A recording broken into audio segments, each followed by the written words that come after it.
There's a conversation that I'm having more and more lately, and it goes something like this. You know, Jeff, we're making the short list almost every time, or we make the short list about 80% of the time, or we almost always make the short list.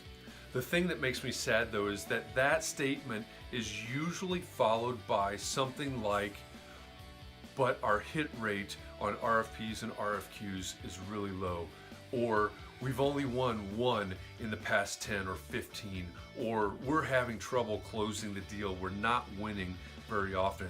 One that I heard just the other day is we're getting really good at finishing a close second.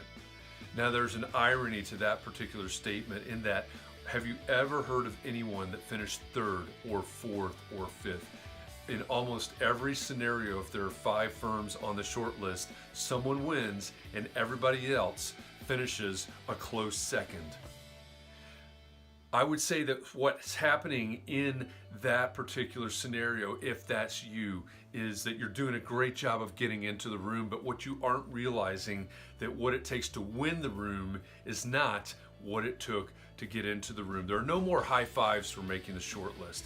Making the short list simply means that you're just as good, you're just as qualified as everyone else on that list. Making the short list means that the selection committee couldn't narrow it down anymore, so why don't we interview these 3, 4, 5 firms? What are you going to do to win the room so that you can close the deal? You have to be able to differentiate yourself from your competition. If you look the same, if you sound the same, if you act the same as everyone else, you are going to slide towards commoditization.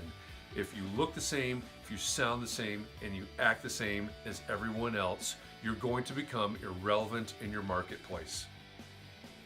If that's something that resonates with you, if that's something that really makes sense and something you'd like to learn more about, let's talk. I do a presentation called Commodity Is as Commodity Does: How to Differentiate Yourself from Your Competition, Remain Relevant in Your Marketplace, and Avoid Commoditization. How to win the right work at the right fees at the right time.